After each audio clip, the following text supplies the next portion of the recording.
Estos mismos hechos, a la par de otros, los hube denunciado en al menos de 13 oportunidades desde el 2011 al 2016 en sendas notas dirigidas a la señora jueza para colaborar en la investigación de los hechos denunciados por Ferrecchio, pero ni siquiera me daban lugar a mirar el expediente. Ni siquiera reconocen que los temas ambientales no deben cargar con restricciones comunicacionales. Esto mismo lo he expresado en Corte Suprema de Justicia de la Nación, solicitando que estas causas penales tengan la misma apertura comunicacional en el sistema informático digital que tienen los otros fueros. Lo que muestran estar protegiendo es su debilidad, su falta de conocimiento y su falta de claridad para abrirse a procesos de conocimiento bien específicos a partir del orden establecido en los 4 enunciados de ese parágrafo segundo. Sin este orden, jamás alcanzarán a concluir instrucción alguna en estos temas que involucran a Natura.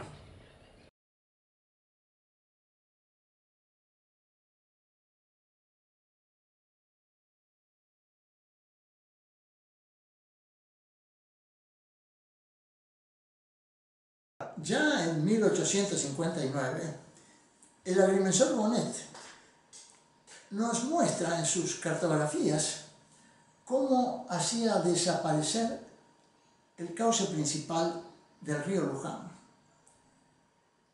50 años más tarde, nuestro ilustre Tomás Márquez lograba, con su ley 3148, el primer paso preparatorio de esta aniquilación, la ley de enajenación de los bañados del Luján, que a excepción de un periodo en la primera mitad del siglo XVIII, siempre habían pertenecido a la corona. Al año siguiente, completa su faena de carnicería legislativa con la Ley de Desagües de 1910. Nunca nadie dijo media palabra sobre estas aberraciones de nuestro legislador e intendente.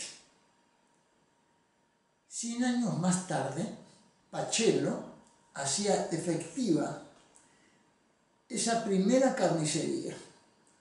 Con 100.000 camiones del destape de las 44 hectáreas de su tosquera, taparía en Villa Rosa el cauce principal del Luján.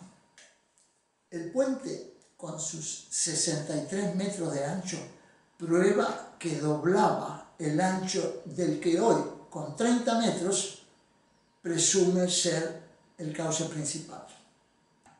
Todo el sistema deltario que aguas arriba de la autopista 8 reconocía expresión en los puentes de los ferrocarriles San Martín y Urquiza, quedaría destruido por el único cruce que hoy les regala esta autopista.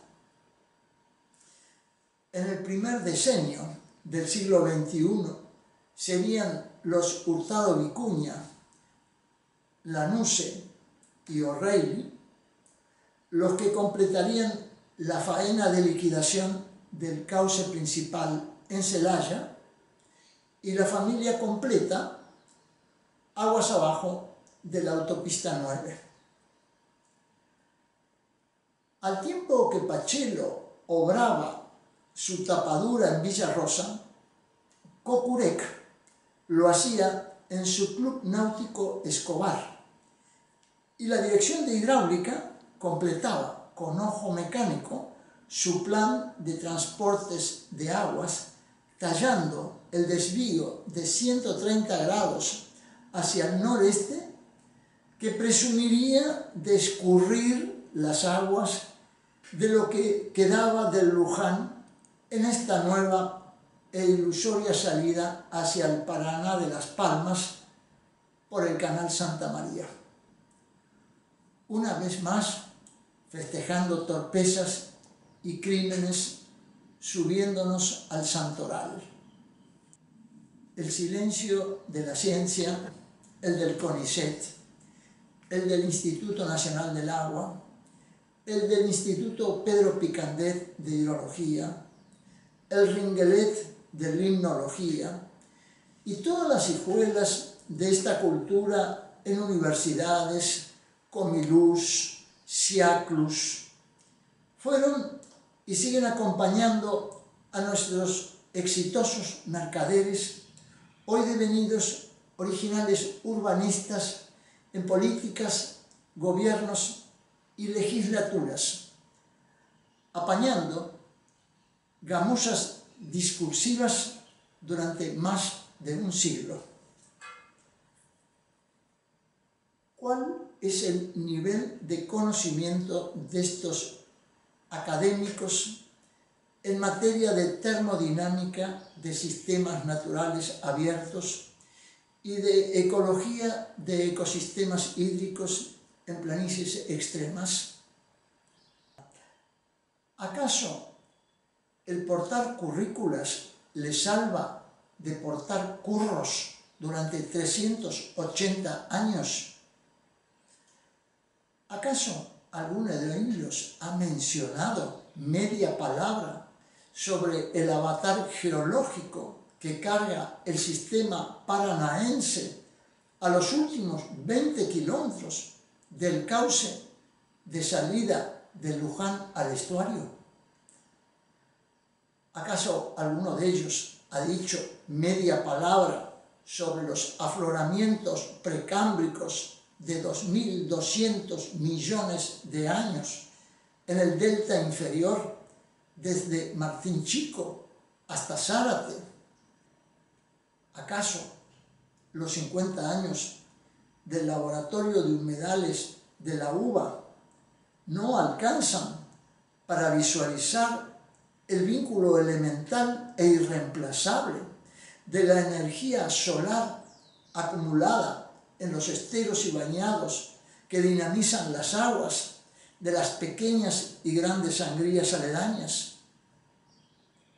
Con este nivel de conocimiento, ¿a qué apuntan los discursos de los encuentros académicos? ¿A más leyes? ¿A más pedidos al Ejecutivo? ¿A diálogos hídricos?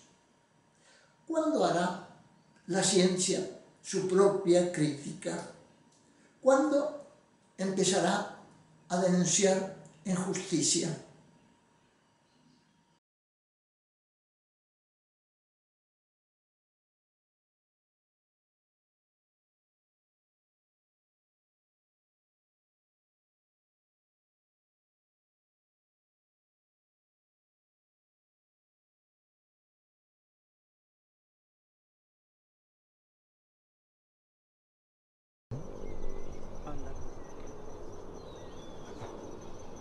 Bueno, de todos los problemas hidrológicos que tenemos encima, que son muchísimos porque nuestro territorio es inmensamente plano y allí es donde aparecen los problemas más graves, en donde los criterios de gravitación no asisten ninguna solución.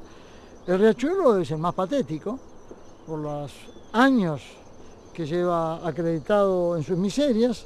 Ya en 1871 era descomunal. Ya lo había tratado Alberdi, Sarmiento, Mitre, la legislatura, o sea, tiene una historia interminable y nunca consiguieron avanzar un milímetro. Y de hecho la confesión del 2011, señalando que no alcanzaban a identificar el pasivo del plan de saneamiento, habla de que no están en condiciones de identificar a un muerto. No hablan de dificultades para identificar el activo, no, el pasivo, el muerto. Y tiene 226 años.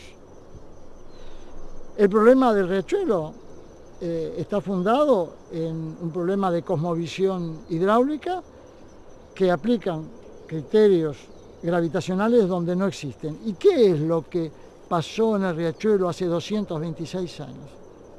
Ocurrió que por exceso de embarcaciones fondeadas dentro del curso interior, las aguas se vieron forzadas a abrir una salida contra natura. El riachuelo salía girando 90 grados en dirección al noroeste, o sea, giraba hacia la izquierda 90 grados y salía siguiendo, acompañando las mareas hacia el noroeste. Y ahora en cambio sale directamente hacia el este-sudeste. Una boca de 500 metros y nadie entiende cómo puede ser que con semejante boca, que todo el mundo festejó cuando se abrió esa boca, porque era mucho más fácil entrar y salir con las embarcaciones, pensaron que para las aguas también era así, mucho más sencillo. Y resulta que al abrir esa inmensa boca al ingreso de las energías mareales, los flujos que tenían muy poca energía para fluir quedaron frenados. Y no solo frenados, sino que por las diferencias de temperatura de esas aguas que ingresan más frías que las que salen, las que pretenden salir, todos los sedimentos precipitan en la boca. Y así es que hoy el riachuelo pierde 8 centímetros de profundidad por año, cuando la profundidad promedio del curso no llega a 1,25 m. Entonces eso no se resuelve con dinero. Pusieron 7.400, aunque hubieran sido dólares, aunque hubieran sido 10 veces más, no se resuelve con dinero si antes no hacen un clic en cosmovisión hidráulica y reconocen que es el sol el que mueve las aguas. ¿Qué deberían hacer? Reponer lo perdido. La curva, lo que deberían hacer, la curva del cordón litoral que protege todas las salidas tributarias estuariales a los cuerpos de agua mayor. Aquí y en la China no hay salida tributaria que no tenga un cordón litoral.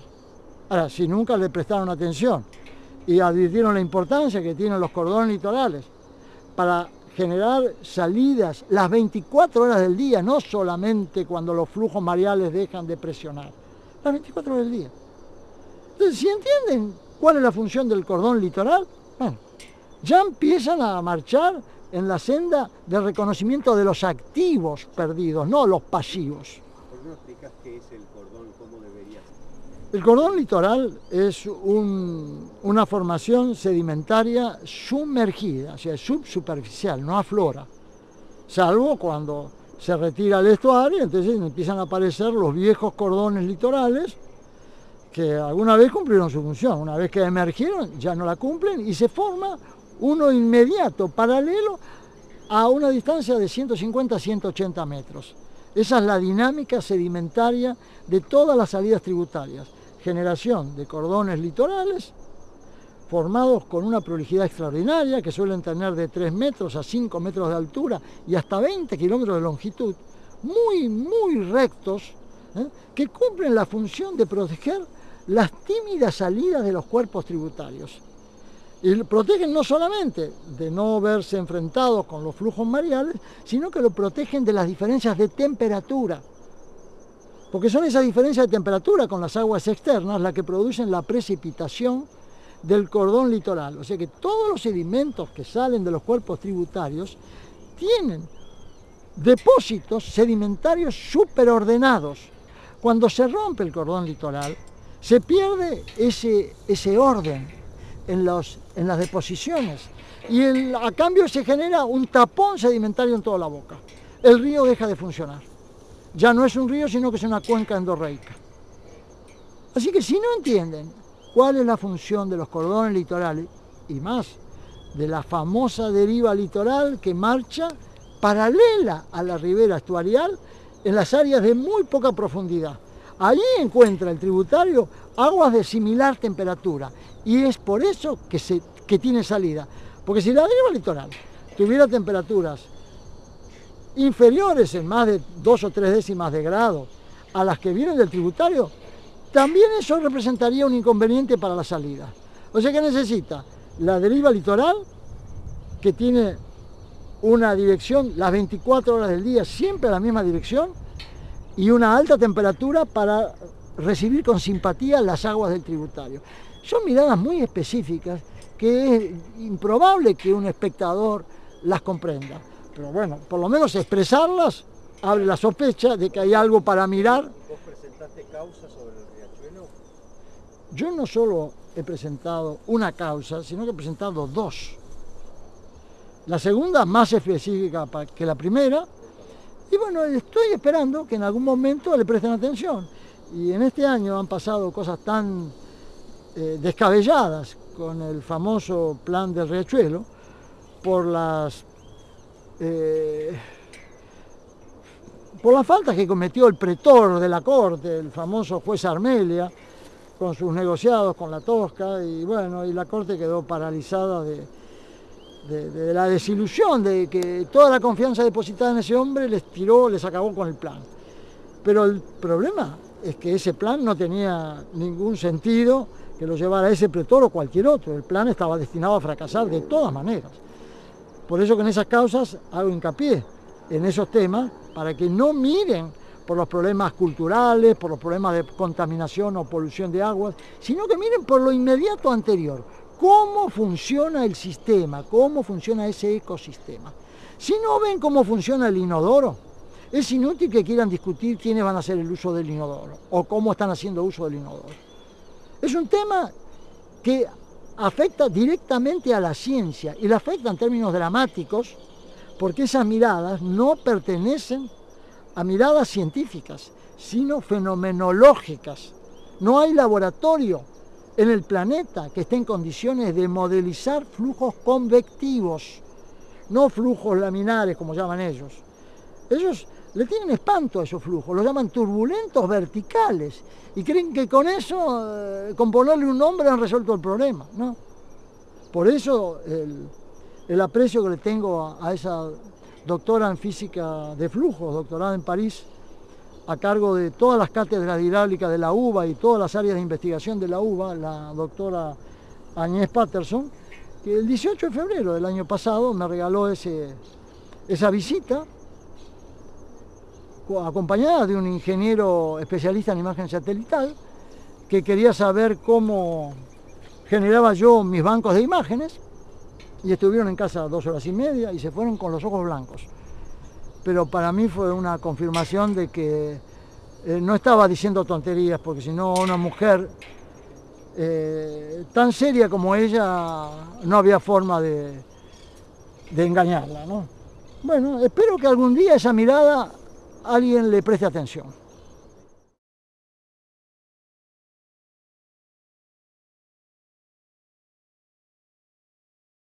Acción. Bueno, en estos montes están fundados los criterios de la mecánica de fluidos. El agua se mueve por pendientes.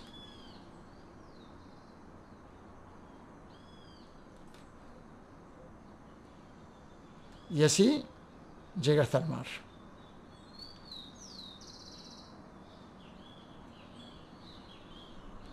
Pero he aquí que no es exactamente esto lo que ocurre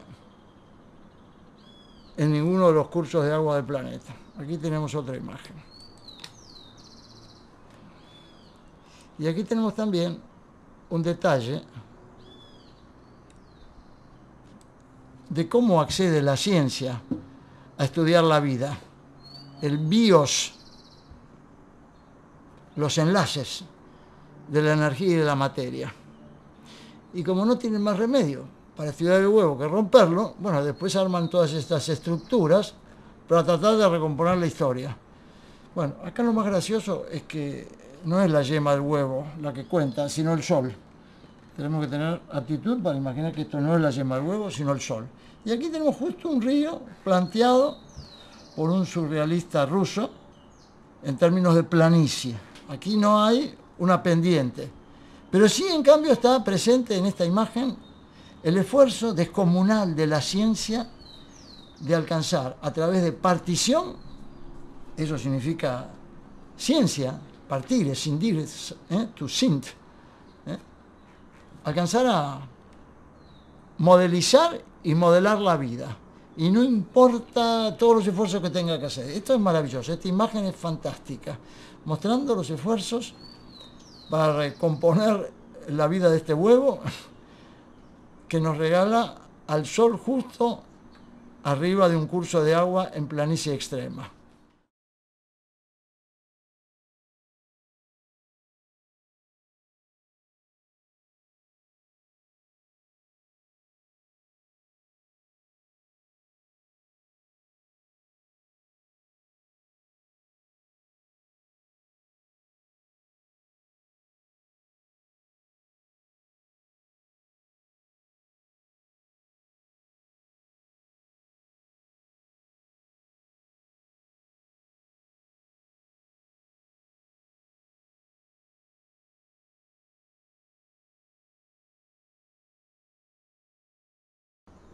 Acción. Bueno, aquí tenemos la oportunidad de comparar esas materias que conforman los humedales y que reconocen dos territorios sustancialmente distintos, esteros y bañados. Los esteros tienen estas características, conforman surcos relativamente paralelos, alineados, Cada uno de estos surcos cargados de energías convectivas, no gravitacionales, porque no nos olvidemos que estamos en planicies extremas, como estas que muestran las imágenes inferiores de los bañados.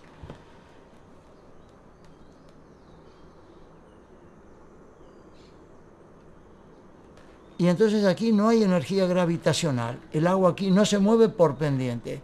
Son planos que no alcanzan los 4 milímetros por kilómetro.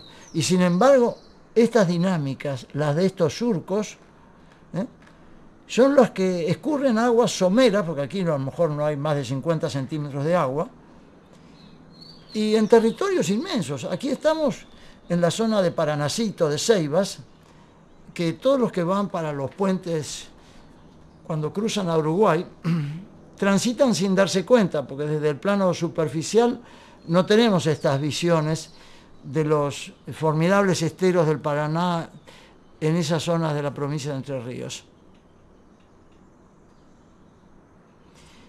Y aquí abajo tenemos esto mismo, pero transformado en un bañado. Y el bañado es todo aquello que de la naturaleza organizada con esta sabiduría de generar pequeños corredores por donde el agua con sistemas verticales, como una rueda de una bicicleta, se mueve en función de un gradiente térmico, en función de la invitación que le hace esta área para moverse siempre en búsqueda de una ligera menor temperatura. Allí donde encuentra la invitación a una ligera menor temperatura, en esa dirección se mueve el agua, intercambiando las moléculas superficiales con las inferiores y al mismo tiempo dirigiéndose allí donde tenemos la ligera menor temperatura. Diferencias de décimas de grado, no más de 2 décimas, porque si no tampoco esa invitación a desplazarse en términos horizontales tampoco se logra. Y el bañado es este sistema que perdió toda esa delicadeza por la presencia del hombre, que le hizo un terraplén, que le hizo un caminito, que le cortó un cordón litoral, que desvió un pequeño surco, que enderezó un meandro. Cualquier cosita que haya hecho el hombre en este sistema, de una delicadeza extrema, se transforma en un bañado. Aquí no tenemos nada de esos recursos dinámicos. Tenemos planicies, acá hay indudable una canalización que algún chacarero previó para imaginar que por aquí va a escurrir el agua, y de hecho por aquí, si hay mucha agua porque ha caído una lluvia enorme, sí, algo va a salir por aquí. Pero en este territorio, por ejemplo aquí, que se advierte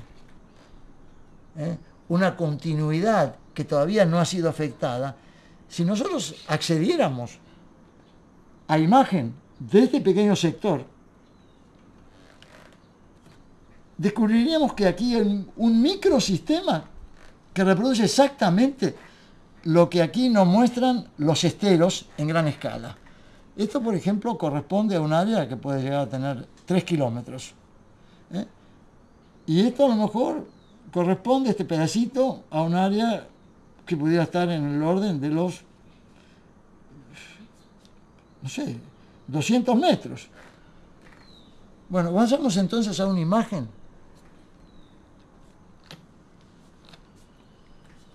que no tiene más de 30 metros, a un microsistema. Acción. Bueno, y aquí estamos entonces en una pequeña en el área de bañados, transformados después de una lluvia de aproximadamente 30 milímetros, caídas en el mes de agosto del 2010, en el brazo intermareal, a la altura de Celaya, en inmediata cercanía al barrio, al nuevo emprendimiento San Sebastián de Emdico. Y aquí tenemos una garcita blanca, que las hay de dos tamaños, de 50 centímetros y de 1 metro, y tenemos que imaginar entonces, en función de la escala de este pajarito, qué ancho pudiera tener este cursito, que es la sangría mayor que aparece en este suelo, colectando todos los drenajes, o no sé cómo llamarlos, porque en sistemas convectivos la palabra drenar ya no me gusta tanto, es una palabra que la han usado en mecánica de fluidos tanto que quisiera encontrar palabras nuevas, pero tanto de este sector como de este sector tenemos ahora un bañado, porque en Celaya no hay esteros, hay solo bañados, que de pronto, con esa lluviecita de 30 milímetros, fotografiados 8 días después de la precipitación, nos descubren un microsistema de esteros. Si esta garcita tiene 50 centímetros, el anchito de estos cursitos debe tener 15 centímetros. Y entonces estos serán, no sé, 30 metros, 50 metros. Pero alcanzan a descubrir la filigrana sumamente ordenada, concurriendo en función de la invitación de la menor temperatura que se genera en esta área de escurrimiento. Entonces el agua va de aquí hacia allí y este colector se la lleva para aquí. Vuelvo a repetir, las direcciones de estos sistemas convectivos están determinadas por una invitación de ligera menor temperatura, que en este caso no debe alcanzar ni siquiera a 1/10 de grado. Esto es lo que llamo una batería convectiva, y en este caso son las propias vegetaciones que afloran sobre la superficie del agua, que aquí no debe haber más de 10 centímetros, 15 centímetros de agua, las que capturan la energía del sol, se la transmiten al agua y el agua va tomando de esa energía para comenzar el proceso convectivo, arriba abajo, el intercambio vertical, que cuando recibe la invitación de esa menor temperatura, ya entonces hace su camino a la búsqueda de esa hermanita mayor, que sería esta sangría, que la va a colectar y va a llevarla un poco más allá.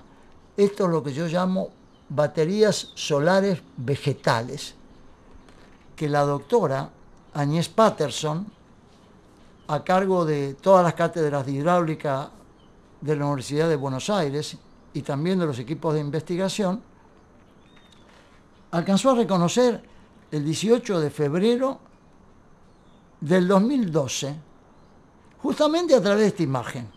Ella quedó encantada cuando vio este microsistema de esteros instalado encima de un bañado que no tenía ninguna capacidad funcional de generar drenajes, porque en esta área, justamente en Celaya, la pendiente es de 7,5 milímetros por kilómetro en una longitud de casi 15 kilómetros, lo que va desde el puente del ferrocarril Belgrano hasta el puente de la autopista 9. Aquí ya estamos en la imagen que proponía. Le he cambiado la dirección para seguir el camino de estos pequeños surcos. Bueno, estos pequeños surcos entonces van buscando la invitación del gradiente térmico, ligeramente de menor temperatura, y encuentran salida en esta sangría mayor. Aclaro que estas sangrías no marcan cursos en el fondo del suelo, ¿eh? Esto simplemente es un episodio completamente circunstancial que no deja huellas en el suelo, en el fondo, ¿eh? Sin embargo, cumple una función, que es marcar, como en el tallo de una hoja, el nervio central a donde concurren todas las energías, ¿eh? Las capturadas por el sol en estas pequeñas forestaciones, ¿eh? Y fíjense qué curioso cómo alcanza. Uy, aquí apreté algo. Bueno, aquí metí la pata. Aquí estamos de nuevo en situación de ver el final de estos senderos, cómo realizan su descarga en esta sangría que les resuelve una opción de salida. Y lo que quiero apuntar es la organización de esta descarga. Aquí está la famosa garcita que nos da la escala de este cursito. El ancho del cursito de agua se deduce por la garza blanca, dice ahí. Y aquí no sé si ustedes advierten estos pequeños surcos. Esta sangría tiene movimientos como si fueran meandros. Y sin embargo, las descargas son siempre perpendiculares a las descargas. De manera tal que estos rizos prueban no ser fruto del viento, sino de las infinitas mini descargas de este microsistema. Fíjense la formidable energía que está aquí presente, que la sangría, que a su vez tiene un movimiento buscando la autopista de la Ruta 9, que está a 15 kilómetros de esta imagen, también por invitación a un gradiente ligeramente menor, hacen este camino.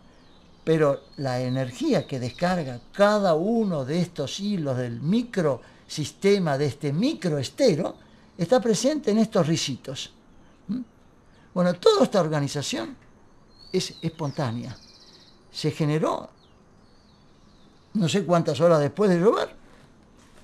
Tal vez esa noche hacía frío, todavía esas aguas no tenían la carga de la energía solar, las plantas no habían oficiado su condición de baterías convectivas y no habían alcanzado a generar sus transferencias, y a lo mejor tuvieron que esperar 2 días para que todo este suelo lleno de plantitas y de aguas someras se calentara y se generara, por algún chispazo, este proceso de organización que a 8 días después de caída la lluvia ya estaba el microsistema bien instalado, bien funcional, y la oportunidad, la fortuna de capturar esta imagen a 200 metros de altura y bueno, y darme cuenta de que aquí había un detalle en esa imagen que era mucho más grande.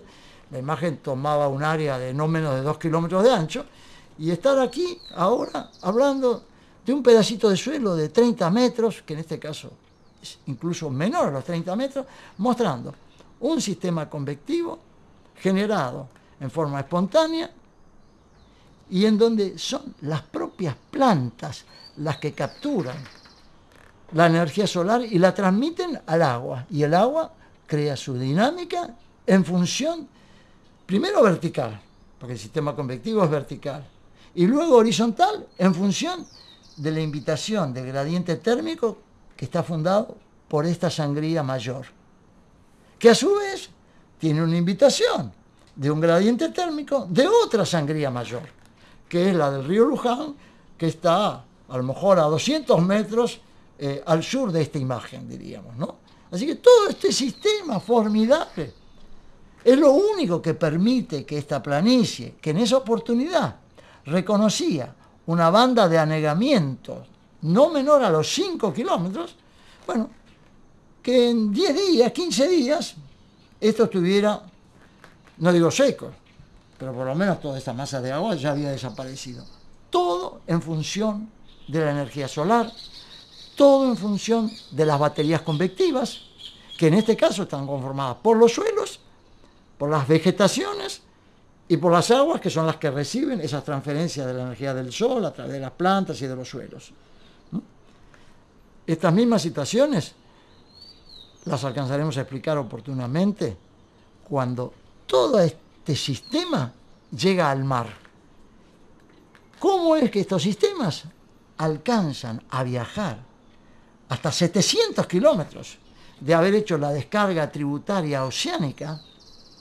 Sistemas de aguas dulces, salen al mar y hacen rumbos de hasta 700 kilómetros, disociadas las aguas dulces de las saladas y motorizadas por las propias cargas sedimentarias, que son ellas las que entonces, ya en el mar, ofician de baterías convectivas, transfiriendo en forma gradual al vehículo, al agua, esas energías que ellas tienen reservadas para hacer ese enorme tránsito, en el caso del Río de la Plata, llegando hasta la frontera de Uruguay con Brasil, paralelas a la costa y a la altura del Chuy, torciendo su rumbo a 90 grados, cruzan la plataforma continental y descargan, no sé, entre 70 y 100 millones de toneladas anuales de sedimentos en el talud oceánico. Todo ese viaje del sistema convectivo de aguas dulces disociadas de las saladas no marcha en superficie como siempre estimaron en oceanografía. Marchan por debajo, porque los sistemas convectivos reconocen memoria de sus tránsitos en los fondos oceánicos, no en las superficies, y solo alcanzan en las épocas tardías del otoño, en el invierno y en los comienzos de primavera, a tener una latitud del sistema vertical que las descubre como afloraciones, como bloomings, recogiendo los nutrientes que están depositados en el fondo y llevando todas esas clorofilas a la superficie. Las imágenes que regala la NASA de esos bloomings, de esas floraciones, son expresiones de estos microsistemas que un día llegaron al océano y se expresan ya entonces, sí, en una escala enorme, formidable, y en ciclos que a lo mejor tienen 30 metros en el sistema vertical. Y hacen tránsito, vuelvo a repetir, disociadas las aguas dulces de la salada para llevar eso hasta el borde del talud oceánico. Perdón, cortecito. Me gustaría pedirte esto, que digas. Acción. Este encuentro tan afortunado con este microsistema fue un regalo nunca imaginado. Quizá fue este santo el que recuerda a mi abuelo Sebastián, San Sebastián. Quizá fue este barrio de este señor que tan poco me ha apreciado estos años, a pesar de que vengo desde hace 13 años indicándole que aquí no debe hacer esa urbanización. Y a lo mejor es a él a quien debo agradecerle este viaje extraordinario de estas aguas, caminos de un bañado, no solo hasta el mar, sino hasta el profundo océano. Así que gracias, querido José Ignacio Hurtado Vicuña, por haber comprado estas tierras, por haberte metido en atropellos que nunca jamás imaginaste. No tengo la menor duda de que, aunque un día me recomendaste que fuera a mirar cómo Boston se había transformado de un humedal en esa maravillosa ciudad, ¿cómo yo te puedo devolver hoy esa invitación haciendo el viaje extraordinario de estas aguas hasta el talud oceánico? Gracias, José Ignacio.